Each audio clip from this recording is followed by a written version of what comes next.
पुस्तक रोमी 2 अध्यायमा पल्टाउँ। यहाँलाई पवित्र शास्त्र बाइबलको अध्ययनमा स्वागत गर्छु। पापहरूको व्याख्या पुस्तक रोमी 1 अध्यायको 18 पदबाटै प्रारम्भ भएको छ र यसको निरन्तरता 2 अध्यायमा पनि अघि बढ्दछ र यस बीचमा न्यायको बारेमा हामी यो पहिलो खण्डमा पाउँछौँ। परमेश्वरले पापको न्याय गर्नुहुन्छ। यदि न्याय गरिन्न भने त पाप भने व्याख्या गर्नुको के अर्थ हुन्छ? चाहे धार्मिकतामा जिउनेहरू चाहे पापमा जिउनेहरू कसैले दण्ड पाउन्नन् भने त धार्मिकता र पाप बीचको भिन्नता किन? तर परमेश्वरले न्याय गर्नुहुन्छ र हामी 2 अध्यायको 1 पद पढ्नेछौँ। पवित्र शास्त्र पुस्तक रोमी 2 अध्याय 1 पद।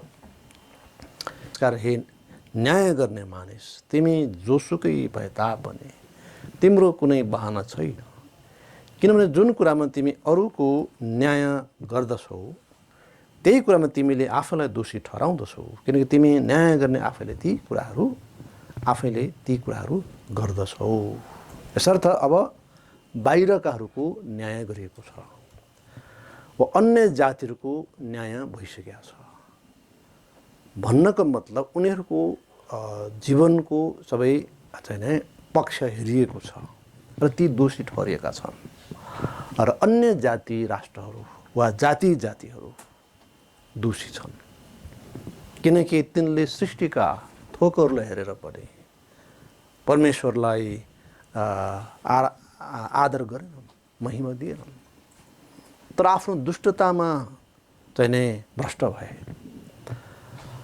र सबै खाले कामुकतामा ती भ्रष्ट भए, सबै खाले झुटमा ती भ्रष्ट भए र जसको फलस्वरूप ती चाहिँ नै यतिसम्म कामुक भए कि तिनले पुरुषले पुरुषलाई र महिलाले महिलालाई बिहे गर्ने भए अथवा दुष्टतामा चाहिँ अघि बढेको स्थिति रह्यो।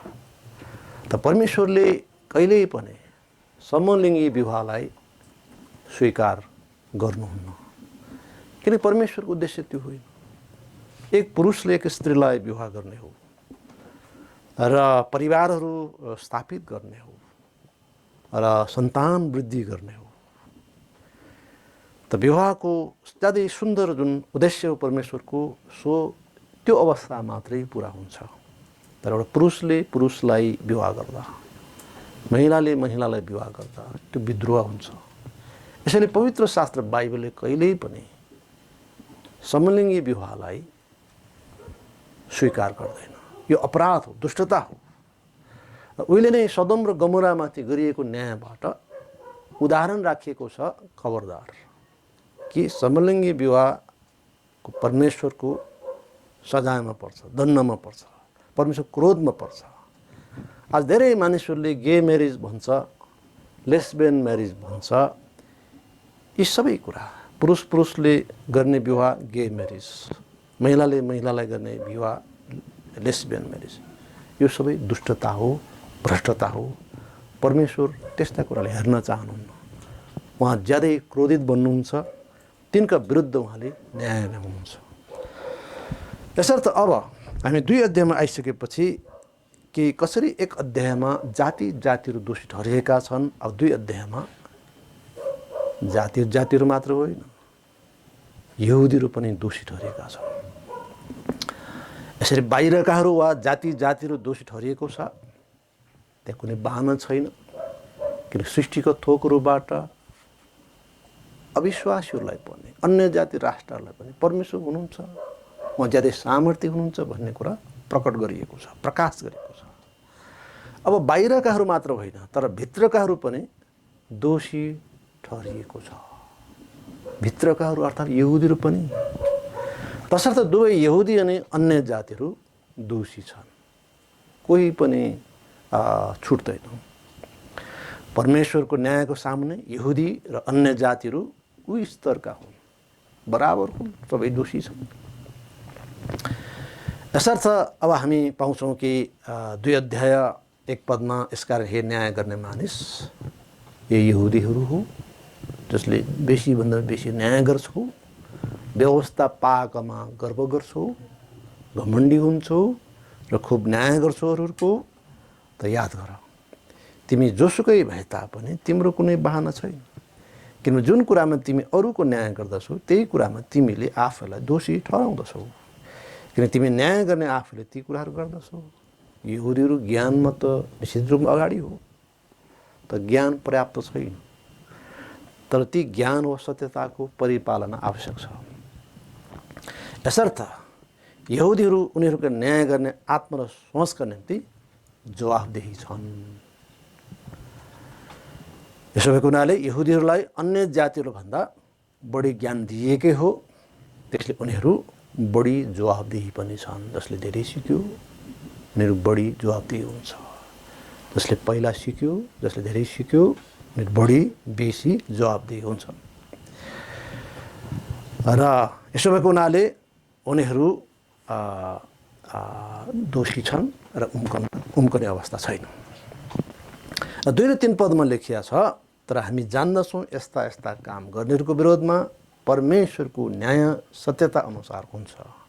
अनि हे मानिस, तिमी यस्ता यस्ता काम गर्नेहरूको न्याय गर्छौ र आफैले पनि त्यही काम गर्छौ, त कि तिमी परमेश्वर न्यायबाट उम्कनेछु भन्ने सम्झन्छौ? त परमेश्वरको न्यायबाट कोही उम्कनेवाला छैन। परमेश्वरले कसैलाई काखा कसैलाई पाखा गर्नुहुन्न। निश्चित रूपमा यहुदीहरू परमेश्वरको निम्ति विशेष हो, यस उद्देश्यले कि उनीहरूबाट सारा संसारले सत्यता पाओस्। तर उनीहरू पछि परे, यसर्थ परमेश्वरको न्यायबाट ती पनि उम्कनेवाला छैन। र परमेश्वर न्याय सम्पादन प्रक्रिया स्थिर र थायी रहेको हुन्छ र उहाँका न्यायका सिद्धान्तहरू यस खण्डमा उल्लेख छ। पहिलो सिद्धान्त चाहिँ नै उहाँको न्याय कसरी हुन्छ? 2 पद अनुसार, सत्यता अनुसार। सत्यता अनुसार त लेखिया छ 2 पदमा, परमेश्वरको न्याय सत्यता अनुसार हुन्छ। परमेश्वर वचन सत्य हो र यस आधारमा एक दिन सबैको न्याय हुन्छ। है, मेरो मान्छे अरूको मान्छे त्यो आधारमा होइन, यहुदी राष्ट्र अन्य जाति राष्ट्र त्यो आधारमा होइन, तर सत्यताको आधारमा न्याय हुन्छ। दोस्रो महत्त्वपूर्ण सत्यता 6 पदले उल्लेख गरेको छ, काम अनुसार न्याय हुन्छ। काम अनुसार कसले के काम गरे त्यसको आधारमा न्याय हुनेछ। 6 पद, परमेश्वरले हरेकलाई उसका काम अनुसार प्रतिफल दिनुहुनेछ। कसैलाई सजाय, कसैलाई इनाम, प्रतिफल दिइनेछ। काम अनुसार न्याय गरिनेछ। तेस्रो सत्यता हामी 11औं पदमा हामी पाउँछौँ, त उहाँले बिना पक्षपात न्याय गर्नुहुनेछ। 11औं पदमा लेखिया छ, किनकि परमेश्वर पक्षपात गर्नुहुन्न। उहाँले पक्ष नगरिकन न्याय गर्नुहुन्छ। यहुदी र अन्य जाति भनेर छुटाउनुहुन्न। कुनै पनि त्यो पर्खाल छैन, मानव पर्खाल छैन। परमेश्वरको नजर सबै मानिस उहाँको सृष्टि बराबर हुन्। र चौथो सत्यता 12औं पद उल्लेख गरेको छ कि उहाँले व्यवस्था अनुसार न्याय गर्नुहुन्छ। किनभने जतिले व्यवस्था बिना पाप गरेका छन् तिनीहरू व्यवस्था बिना नाश हुनेछन्। जतिले व्यवस्थाको अधीनमा पाप गरेका छन् तिनीहरूको न्याय व्यवस्थाद्वारा गरिनेछ। व्यवस्था पाएका यहुदीहरू व्यवस्थाकै आधारमा दोषी ठहरिनेछन्, त्यही आधारमा उनीहरूको न्याय गरिनेछ। र साथै 16औं पदमा उल्लेख गरेको छ कि उहाँले कसरी न्याय गर्नुहुन्छ। त्यो दिन जब परमेश्वरले मेरो सुसमाचार अनुसार यीशु ख्रिस्टद्वारा मानिसहरूका गुप्त कुराहरूको न्याय गर्नुहुनेछ। यदि प्रभावकारी महत्त्वपूर्ण न्यायको आधार के हो त? सुसमाचार हो। सुसमाचार सबैको आशा हो। सुसमाचार यो हो, सबैले पाप गरेका छन् तर ख्रिस्ट यीशु सबैको लागि बलिदान हुनुभयो र तेस्रो दिन फेरि जीवित हुनुभयो। अब सबैले आफ्नो पापबाट पश्चाताप गर्न पर्छ, यीशु ख्रिस्टमा विश्वास गर्न पर्छ, किनकि उहाँ सबैका लागि मुक्तिदाता हो, प्रभु हो र उहाँलाई अस्वीकार गर्नेहरू दोषी ठहरिनेछन्। त सुसमाचार अनुसार एक दिन न्याय हुँदैछ। कति महत्त्वपूर्ण कुरा, कति महत्त्वपूर्ण सत्यता होइन र? यस प्रकारले हामी पाउँछौँ परमेश्वर न्यायको एउटा स्थिर प्रक्रियाहरू छन्, त्यस आधारमा एक दिन न्याय हुन्छ। हामी 4 पद पढ्नेछौँ। वा परमेश्वरको दयाले तिमीलाई पश्चातापतिर डोर्याउँछ, यो जानिकन कि तिमी उहाँका कृपा, सहनशीलता र धीरज रूपी धनलाई तुच्छ ठान्दछौ। है, प्रभुको कृपा, है, प्रभुको सहनशीलता, प्रभुको धीरज यहुदी राष्ट्रप्रति रहेकै हो। यहुदी राष्ट्रलाई जस्तो कसलाई बोकेको छ प्रभुले? मिश्र देशबाट कनान देश ल्याउँदा कसरी उहाँले बोक्नु हो, तिनलाई कसरी छत्र छाया दिनुभयो, तिनको सुरक्षाका लागि उहाँले के चाहिँ गर्नु भएन त? यसरी यहुदीहरूका दोषहरू प्रष्ट पारिएको छ। यहुदीहरूले परमेश्वरको भलालाई तुच्छ ठानेकै हो, परमेश्वरको गुडनेस, भलाइलाई तुच्छ ठानेकै हो। उनीहरूले कनान राष्ट्र पाउनुपर्ने जरुरत के थियो त परमेश्वर दिनुभयो। पहिले त्यहाँ 7 अरू राष्ट्रहरू थिए, 7 जातिहरू थिए। तिनलाई धपाइकन, तिनलाई माइनस गरी यहुदीहरूले दिनुपर्ने जरुरत किन थियो? यो उहाँको भलाइको कारण, उहाँको अनुग्रहको कारण। त के यहुदीहरू धन्यवादी हुनु पर्दैन? यो हाम्रो हो, हामी चाहिँ यो देशको चाहिँ हौँ भनेर घमण्ड गर्नुपर्ने जरुरत के थियो त? के उनीहरू धन्यवादी हुनु पर्दैन थियो परमेश्वरप्रति? उहाँको कृपा, सहनशीलता, धीरजप्रति उनीहरू धन्यवादी भएन। यसरी उहाँको धीरजका कारण है त उहाँले पर्खन नपुगिस्। त परमेश्वर दयाले पश्चातापतिर डोर्याउनु पर्ने हो, तर त्यो भएन। मानिसहरू पश्चातापमा आएनन्, डोरिएनन्। उहाँको भला र दया बुझेर मानिसहरू धन्यवादी हुनु आवश्यक छ, पश्चातापी हुनु आवश्यक छ। त परमेश्वरले हाम्रो जीवनमा पनि कार्यहरू गर्नुहुन्छ। त उहाँको कार्यहरू, उहाँ प्रतिका उहाँका दया, है, उहाँका भलाइहरू हामी दिनको जीवनमा अनुभव गर्छौँ। हाम्रो प्रार्थनाहरू सुन्नेका छन्, विपत्तिको समयमा हाम्रो प्रार्थना सुन्नेको छ। हामीलाई यस दिनसम्म अनुग्रह दिनुभएको छ, हामीलाई जीवन दिनुभएको छ, सबै उत्तमताहरू दिनुभएको छ, अनुग्रहमाथि अनुग्रह दिनुभएको छ। त यसका लागि हामी धन्यवादी हुनु पर्दैन। त यहुदीहरू उहाँको कृपा, सहनशीलता र धीरजप्रति धन्यवादी भएन। र 5 पद लेखिएको छ, तर तिम्रो कठोरता र पश्चातापी नहुने हृदय अनुसार तिमीले आफ्नो निम्ति क्रोध थुपारिरहेका छौ। क्रोध र परमेश्वरको धर्ममय न्यायको प्रकट हुने दिनका लागि। यसरी यी सबै सन्दर्भ यहुदी राष्ट्रको लागि भनिएको हो, तर यहुदी राष्ट्रसँग यो जोडिया छ। किन यहुदी राष्ट्रप्रति नै परमेश्वरले ती सबै कुराहरू देखाउनु, कृपा, सहनशीलता, धीरज धेरै धेरै धारण गर्नु प्रभुले त्यो राष्ट्रले बोक्नु। तथापि त्यस राष्ट्र परमेश्वरप्रति धन्यवादी भएन, उल्टै क्रोध थुपार्ने काम गरे। है, यसरी क्रोध थुपार्नुको कारण के त? हृदयको कठोरता हो। बारम्बार यहुदीहरूले परमेश्वरलाई रिस उठाए, परमेश्वर विरुद्ध गनगन गरिरहे। हामीलाई किन चाहिँ यो मिश्र देशबाट ल्याइयो, हामीलाई त त्यही ठिक थियो। त मिश्र देशमै उनीहरूले परमेश्वरमा ती कष्टको दिनमा पुकारा गरेका हुन्, छुटकाराको लागि प्रार्थना गरेका हुन्। उनीहरूको प्रार्थना यति व्यापक भयो कि प्रभुले तिनको प्रार्थना सुन्नुभयो र तिनको छुटकाराको लागि सबै उहाँले कार्य अघि बढाउनु भयो, छुटकाराको कार्य। तर तिनै यहुदीहरू भन्छन् हामीलाई उतै ठिक थियो, ल हेर्नुहोस्। त दासत्वमा ती रोइकराइ गरे, तब पछिबाट भन्छ हामीलाई त्यही ठिक थियो। र यहुदी राष्ट्रको हृदय जहिले कठोर भइरह्यो, यसले उहाँको क्रोध थुपार्ने काम गर्यो। जब हृदय कठोर र पश्चातापी हुन्छ,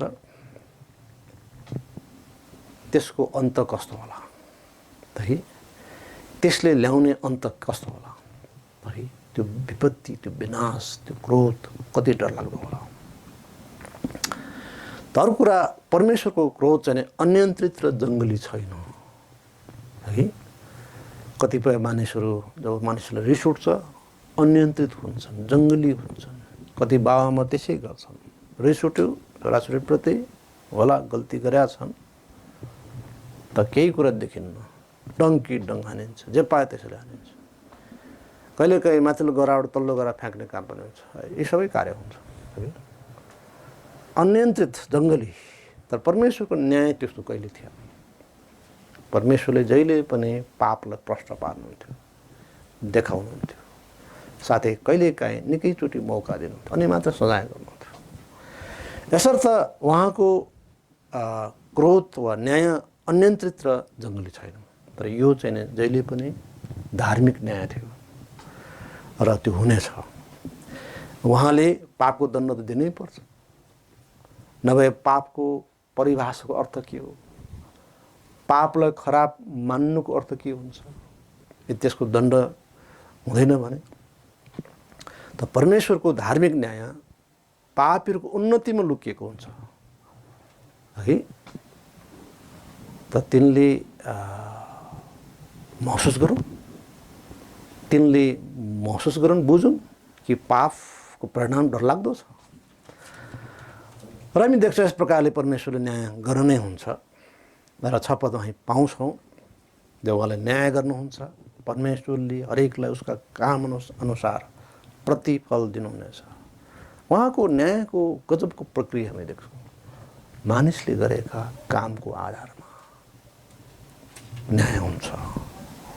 त परमेश्वर सर्वज्ञाता हो। कसरी सम्भव हो कि अरबौं अरब मानिसहरू संसारमा जन्मे, मरे, जन्मदैछन्, मर्नेछन्, ती सबैको लेखाजोखा कसरी सम्भव हो?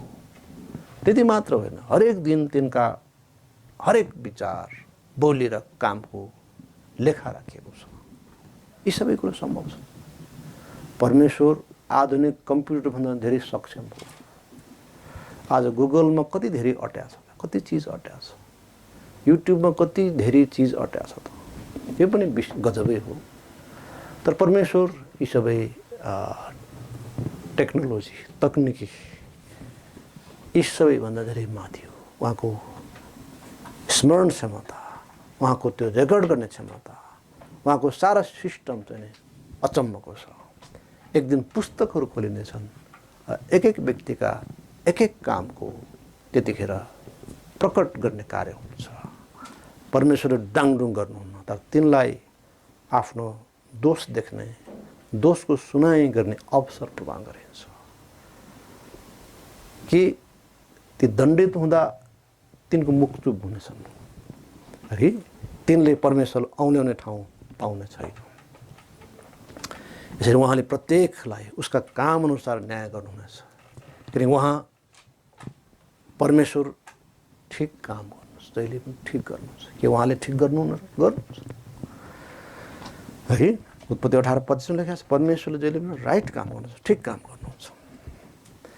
र हामी 7 पदमा हामी पढ्छौँ, धीरजसँग असल काममा लागिरहँदै महिमा र अमरताको खोज गर्नेहरूलाई अनन्त जीवन, राम्रो काम गर्नेहरूलाई अनन्त जीवन, अर्थात् ख्रीष्ट येशूमा विश्वास गर्ने धर्मीजनहरूलाई अनन्त जीवन, जसले सधैँ ठिक गर्नेछ, राम्रो गर्नेछ है। यसकारणले परमेश्वर अचम्मको व्यक्ति हुनुहुन्छ र उहाँले इनाम दिनुहुन्छ। र इनाम के हुनेछ है? उहाँले अनन्त जीवन दिनुहुन्छ है। स्वर्गको स्थान प्रदान गरिनेछ।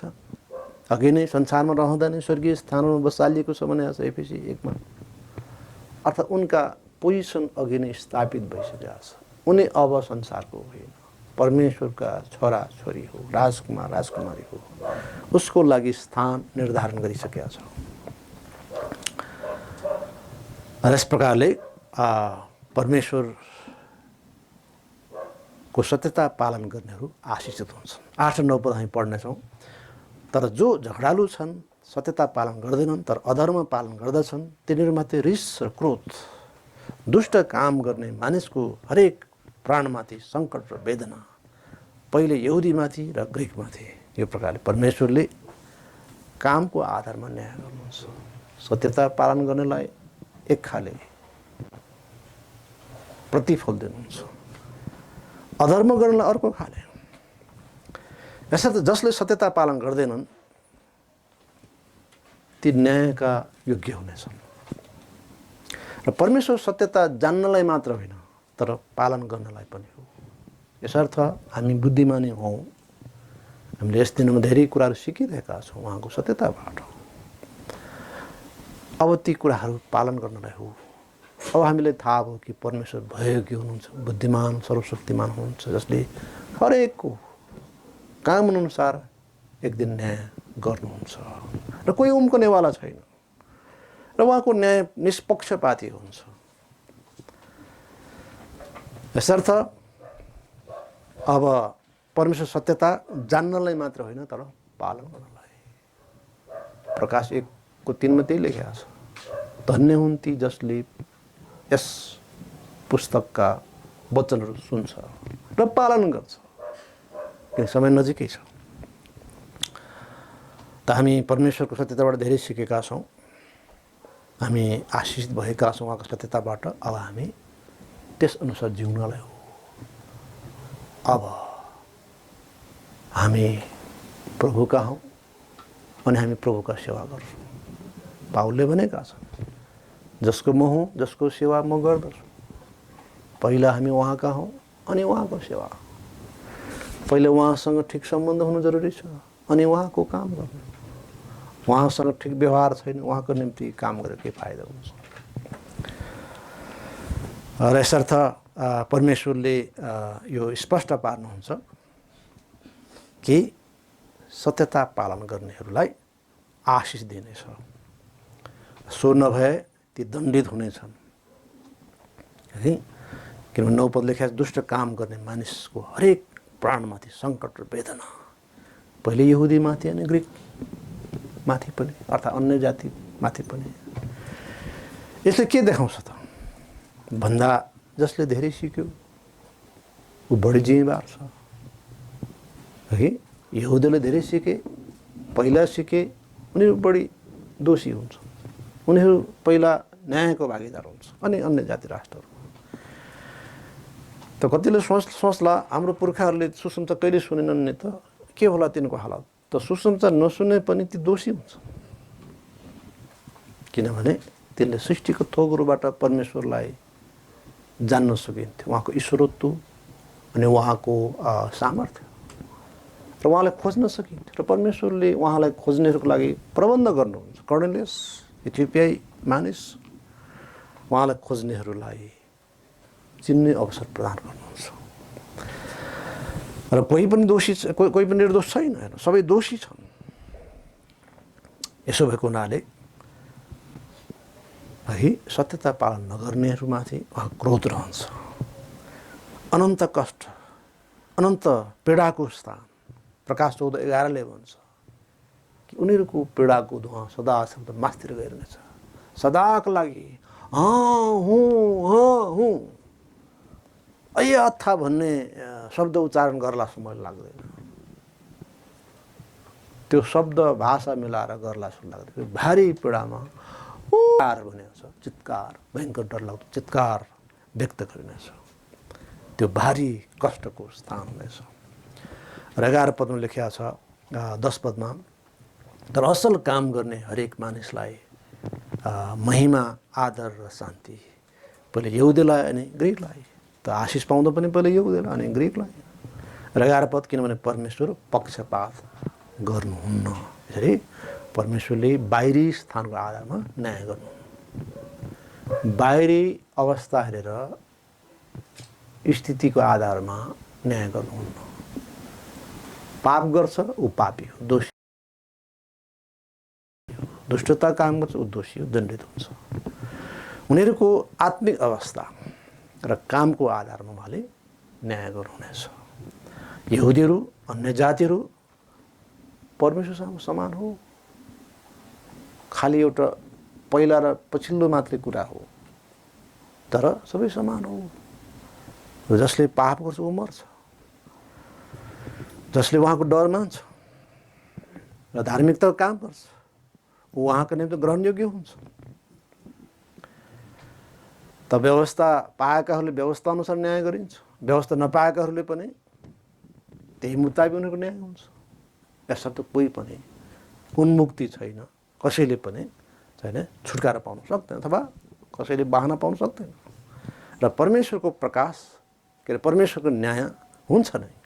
12 पद लेखिएको छ, किनभने जतिले व्यवस्था बिना पाप गरेका छन् तिनीहरू व्यवस्था बिना नाश हुनेछन्, जतिले व्यवस्थाको अधीनमा पाप गरेका छन् तिनीहरूको न्याय व्यवस्थाद्वारा गरिनेछ। जतिले व्यवस्था पाए पुरानो नियम पाए, मतलब त यहुदीहरूको सन्दर्भमा यो जोडिया छ। ती व्यवस्थाकै आधारमा तिनको न्याय हुन्छ। जसले व्यवस्था पाएन, बाइबल पाएन, तिनलाई पनि बहाना छैन। हामीले एक अध्याय हेरिसकेका छौँ है कि तिनले सृष्टिलाई हेरेर जान्नु पर्दैन परमेश्वर हुनुहुन्छ भनेर। म ज्यादै महान हो, ज्यादै सामर्थ्य हो, शक्तिमान हो, जसले पृथ्वी मात्र होइन सूर्य चन्द्र ताराहरू सबलाई नियन्त्रण राख्नु भएको छ, स्थिर राख्नु भएको छ, सम्हाल्नु भएको छ, सबै नियमहरू सृष्टिको नियम व्यवस्थित गर्नु भएको छ। मानव जातिको लागि उहाँले वर्षा दिनुभएको छ, घाम दिनुभएको छ, हावा दिनुभएको छ, पानी दिनुभएको छ। कि परमेश्वरप्रति ती मानिस धन्यवादी हुनु पर्दैन। परमेश्वर त्यो महानतालाई एउटा खोपीभित्र एउटा सानो घरभित्र अटाउन सकिन्छ भनेर सोच्नुहुन्छ त मानिसको गवाई माने मानिसको विवेकले पनि गवाई दिइरहेछ। थुप्रै यस्ता व्यवस्थाहरू मानिसका विवेकमा राखिएको छ। यसर्थ अन्य जातिहरूलाई पनि कुनै किसिमको चाहिँ त्यहाँनिर बहाना छैन। यसरी परमेश्वरले न्याय गर्नुहुन्छ। जब उहाँले न्याय गर्नुहुन्छ त उहाँले समान व्यवहारले न्याय गर्नुहुन्छ। र अन्य जातिहरूमा पनि विवेक दिएको छ। 13 पदमा हामी पढ्न छ 13 देखि 15 पद खण्डमा, किनकि परमेश्वर सामु व्यवस्था सुन्नेहरू धर्मी गनिँदैन, तर व्यवस्था पालन गर्नेहरू चाहिँ धर्मी ठहरिनेछन्। किनभने जब अन्य जातिहरूले जससँग व्यवस्था छैन स्वभावैले व्यवस्थामा भएका कुराहरू गर्दछन्, तब तिनीहरूसँग व्यवस्था नभए तापनि तिनीहरू आफ्नो निम्ति आफै व्यवस्था हुन्छ। तिनीहरूले आफ्नै हृदयहरूमा व्यवस्थाको काम लेखिएको देखाउँछन्। तिनीहरूको विवेकले पनि गवाही दिन्छ र तिनीहरूका विचारहरूले आपसमा दोषी वा निर्दोष ठहराउँछन्। त कयौँ यस्ता नैतिक सत्यताहरू अन्य जातिहरूको विवेकमा पनि छ हैन।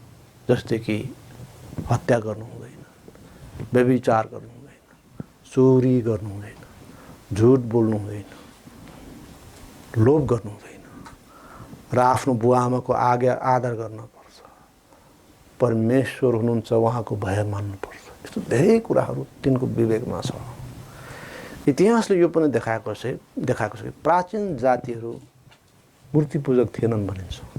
समय बित्दै जाँदाखेरि मानिस मूर्ति पूजामा लिप्त हुँदै गए भनिन्छ। त सुरुका मानिसहरूमा त्यो थियो, मानिसमा त्यो विवेक थियो के चाहिँ गर्नुहुन्छ के चाहिँ गर्नुहुन्न भन्ने कुरा थियो उनीहरूमा, कि परमेश्वर उनीहरूमा पनि कि विवेकमा त्यो व्यवस्था राखिदिनु भएको थियो। आज धेरै धर्महरू शिक्षा तपाईँ हेर्नुहोस्, तिनको शिक्षाहरू बाइबलको 10 आज्ञासँग लगभग मेल खान्छ। सबैले भन्छ हत्या नगर्नु, सबैले भन्छ व्यभिचार नगर्नु, सबैले भन्छ चाहिँ चोरी नगर्नु, सबैले भन्छ झुट नबोल्नु, सबैले भन्छ लोभ नगर्नु, सबैले भन्छ बुवाआमालाई आदर गर्नु। ल हेर्नुहोस्, अधिकांश कुराहरू मेल खान्छ। यद्यपि केही कुराहरू पिक्युलियर छन् पवित्र शास्त्र बाइबलमा, जस्तै कि मूर्ति पूजा नगर्नु र प्रभुको नाम व्यर्थ नलिनु, परमेश्वर नाम व्यर्थ नलिनु, विश्राम दिन पालन गर्नु। यी केही कुराहरू फरक छ, विशेष छ, विशिष्ट छ। किनकि परमेश्वर वचन विशिष्ट हो, सधैँ उच्च छ। अर्थात् परमेश्वर वचनले ज्यादै क्लियर साथ, स्पष्ट साथ, किटानी साथ शिक्षा दिएको छ। तर मानिसहरूमा भएको विवेकले धेरै कुराहरू बुझ्दछ तर किटानी साथ बुझ्दैन। यसको कारणले गर्दा सबै कुराहरू हुबहु जे परमेश्वर बताउनु भयो, स्पष्ट प्रकाश दिनुभयो, ती कुराहरू तिनमा प्रकाश भएको छैन।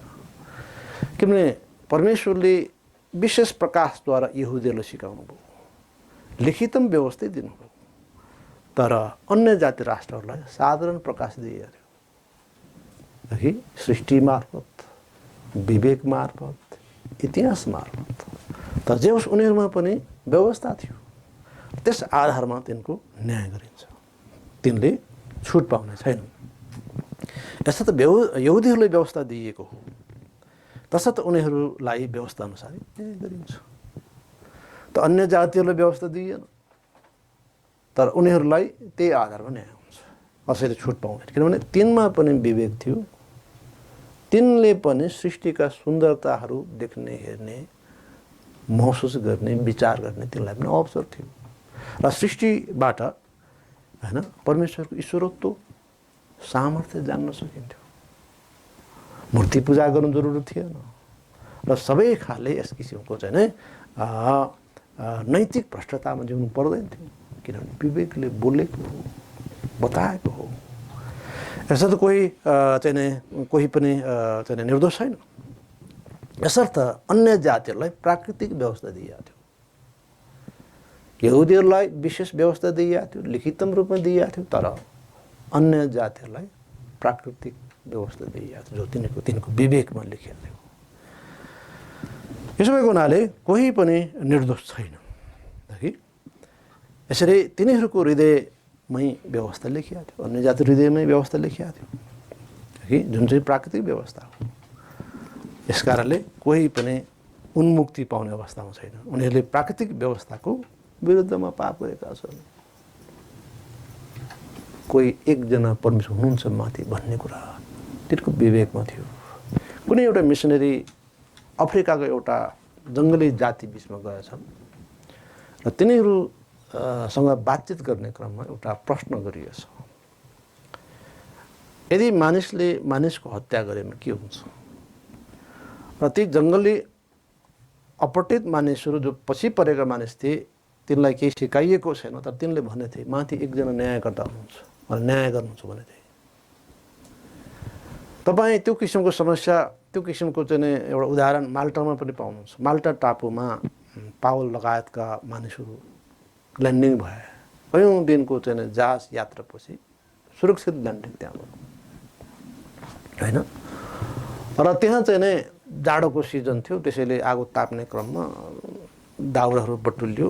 तर त्यस क्रममा पावलले चाहिँ नै एउटा यस्तो किसिमको झिक्रा ल्याएका थिए, त्यो आगोमा फ्याक्दाखेरि त्यस झिक्रामा भएको साना मसिना दाउराहरूको जुन जुन जुन जुन एउटा हो गुजुल्टो भनौँ, त्यसमा साँप थियो, डरलाग्दो साँप थियो, विषालु साँप।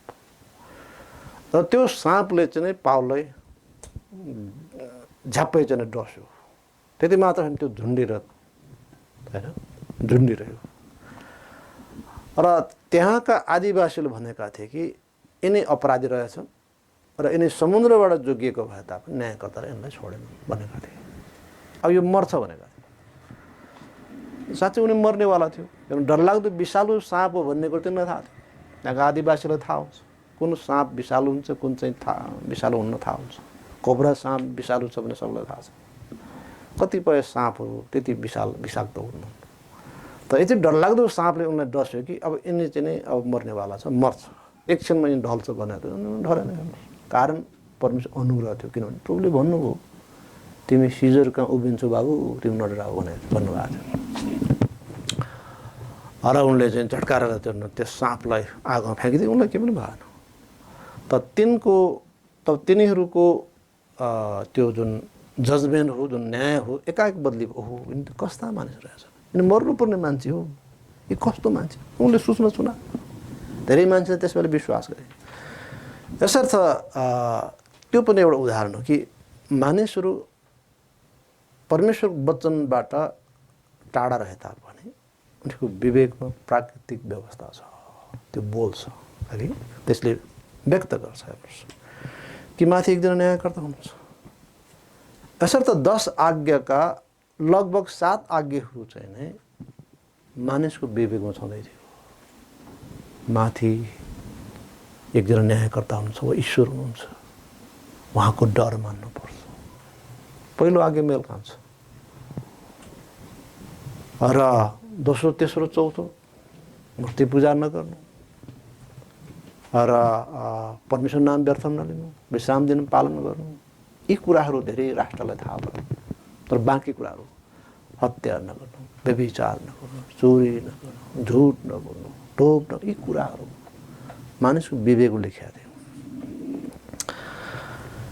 यस प्रकारले यहुदीहरूलाई व्यवस्था दिएको हो, तर अन्य जातिहरूलाई त्यो लिखित व्यवस्था दिइएन, तर नैतिक व्यवस्था दिएको हो।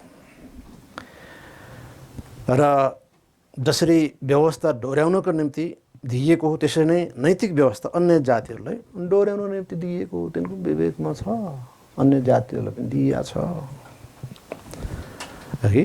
जसरी यहुदीहरू व्यवस्था हेरेर, व्यवस्था पालन गरेर सिद्ध भएमा धर्मी ठहरिन सक्छन्, अन्य जातिहरू पनि आफ्नो नैतिकताको आधारमा अथवा नैतिक व्यवस्था अनुसार सिद्ध भए ती पनि धर्मी ठहरिन्छन्। तर कोही पनि धर्मी हुन सक्दैन, चाहे लिखित व्यवस्था पाउने, चाहे प्राकृतिक व्यवस्था पाउने, नैतिक व्यवस्था पाउने, कोही पनि पालन गरेर सिद्ध हुन सक्दैन, सबै दोषी छ। यसर्थ उनीहरूसँग न्याय, समानता, आदर, शुद्धता, प्रेम, भला, मातापितामा आज्ञाकारिता, दुखीहरूप्रति दया, यस्तो कुराहरू उनीहरूमा पनि छ, अन्य जातिमा पनि छ। यस्तो हुनुपर्छ, विवेकमा त्यो लेखेको छ। सार्वजनिक शान्ति स्थितिहरू स्थापित गर्नुपर्ने कुराहरू, यस्ता थुप्रै नैतिक व्यवस्था उनीहरूमा छ। यसरी संसार चलेको होइन। एउटा समाज, परिवार, राष्ट्र व्यवस्थित हुनुको कारणै त्यहाँ मानिसमा नैतिक व्यवस्थाहरू छन्, विवेकमा। त्यो नै एउटा कानुनको रूपमा लिन्छ र कानुनले सञ्चालन गर्छ जाति समूहलाई होइन। उनीहरूसँग हत्या, चोरी, झुट, लोभ, व्यभिचार गर्नु हुँदैन, ज्ञान छ। यसर्थ विवेक पनि परमेश्वरको बत्ती हो, जो अन्य जातिहरूबाट निभाइएको छैन। त्यही विवेक जसमा प्राकृतिक व्यवस्था छ है, ले पापको विरुद्धमा गवाही दिन्छ। कसैले पाप गर्यो भने त्यो पाप हो भन्छ उसले, आफूले पाप गर्यो ढाङ्ग्रो बज्छ, ढुक ढुक ढुक ढुक होइन। कसै काँक्रो चोर्यो, ढुक ढुक, मलाई देख्ला कि पलाक पुलुक चारैतिर होइन। त्यस किसिमको एउटा उसको विवेकले बोलेको हुन्छ। यसरी उसको विवेकले पनि पापको विरुद्धमा गवाही दिन्छ, दोषी वा निर्दोष ठहराउने काम हुन्छ। यसर्थ यो चाहिँ प्राकृतिक प्रकाश हो। पहिलो प्रकाश होइन सृष्टिको प्रकाश हेऱ्यो है, र दोस्रो प्रकाश चाहिँ प्राकृतिक प्रकाश मान्छेको विवेकमा छ। सृष्टिद्वारा परमेश्वर बोलिरहनु भएको छ, विवेकद्वारा उहाँ बोलिरहनु भएको छ। र लिखित व्यवस्थाबाट पनि प्रभु बोल्नुभयो होइन। परमेश्वरले व्यवस्था पनि दिनुभयो, जुन कुरा हामी 12-13 पदमा हेऱ्यौँ कि परमेश्वरले यहुदीहरूलाई व्यवस्था दिनुभएको हो। यसरी यहुदीहरूलाई व्यवस्था दिएको हो। व्यवस्था बमोजिम नै उनीहरूको एक दिन न्याय पनि हुन्छ। व्यवस्था ज्यादै विस्तृत र स्पष्ट थियो, लिखित व्यवस्था ज्यादै विस्तृत र स्पष्ट थियो।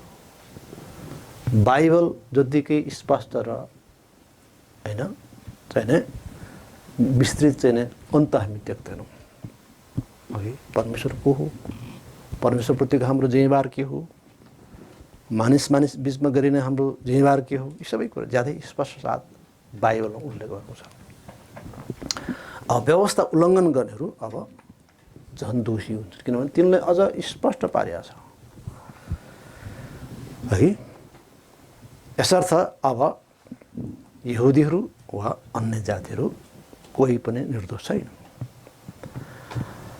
र यसरी व्यवस्थाको प्रकाश दिइएको छ, सृष्टिको प्रकाश दिइएको छ, प्राकृतिक विवेकको प्रकाश दिइएको छ, अर्को चाहिँ व्यवस्थाको प्रकाश पुरानो। अब आएर सुसमाचारको प्रकाश 16 पद हेर्नुहोस् तपाईँ। अनि त्यो दिन जब परमेश्वरले मेरो सुसमाचार अनुसार यीशु ख्रीष्टद्वारा मानिसहरूका गुप्त कुराहरूको न्याय गर्नुहुनेछ। नयाँ नियमको प्रकाश, सुसमाचारको प्रकाश। यसरी पावलको सुसमाचार व्यक्तिगत सुसमाचार थियो, तर परमेश्वरबाटको सुसमाचार थियो। गस्पल अफ जिजस क्राइस्ट, परमेश्वरको सुसमाचार, क्रिस्टको सुसमाचार। जसअनुसार सबैका पापहरूलाई यीशु ख्रीष्ट मर्नुभयो, पापहरूको प्रायश्चित गरिएको छ। अब मानिसहरू सित्तैमा धर्मी ठहरिन्छन्। त मानिसले गर्नुपर्ने के मात्रै हो त? विश्वास, आफ्नो पापदेखि पश्चाताप गर्ने, यीशु ख्रीष्टमा विश्वास गर्ने। जसले सुसमाचारमा विश्वास गर्छ उसले मुक्ति पाउँछ, तर जसले विश्वास गर्दैन ऊ दोषी ठहरिन्छ। मर्कुस 16:16 लेखेको छ।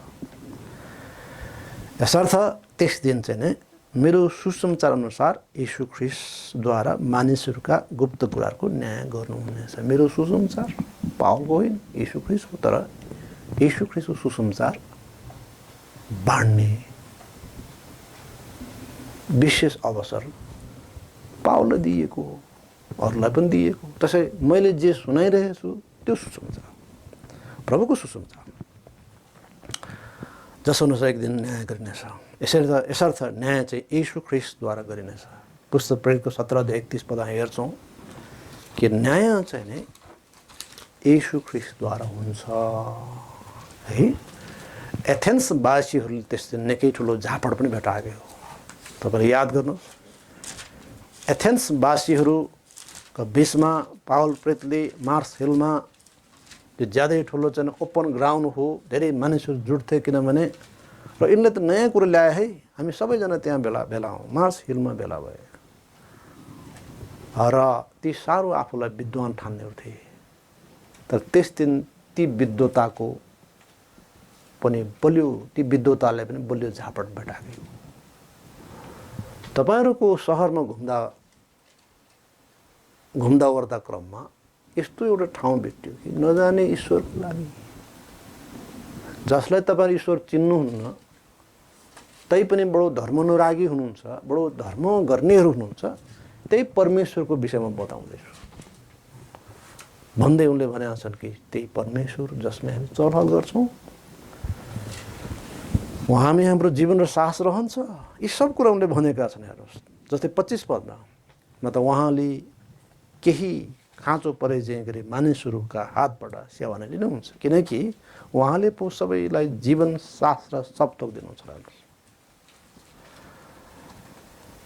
र 31 पदमा आएर अनि किनभने उहाँले एउटा दिन ठहराउनु भएको छ, जुन दिनमा उहाँले आफूले नियुक्त गर्नुभएको मानिसद्वारा अर्थात् यीशु ख्रीष्टद्वारा धार्मिकतापूर्वक संसारको न्याय गर्नुहुनेछ। उहाँलाई मरेकाहरूबाट बौराएर उठाइकन उहाँले सबै मानिसहरूलाई यस कुराको प्रमाण दिनुभएको छ। यसर्थ एथेन्सवासीहरू, तिमीहरू चुप हुनुपर्छ। तिमीहरूको फिलोसफिजहरू फेल खाइसकेका छ। तिमीहरू भन्छौ मरेका मान्छे बौरी उठ्दैन, तिमीहरू भन्छौ यीशु ख्रीष्ट शरीरमा आउनुभएको हुनाले उहाँ ईश्वर होइन। यी सबै हावा कुरा हो।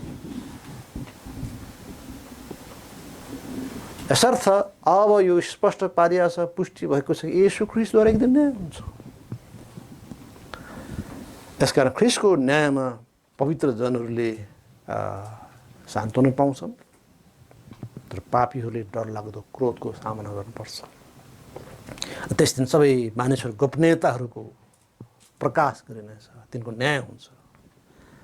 गोप्य रूपमा गरिएका सेवाहरूको निम्ति इनाम, गोप्य रूपमा गरिएका पापहरूको निम्ति त्यस दिन दण्ड दिइनेछ। यो एउटा उजागर गर्ने दिन पनि हुनेछ। जे कुरा आज कुनामा गरिएको छ त्यसलाई सारा संसारमा एक दिन प्रकाश गरिनेछ।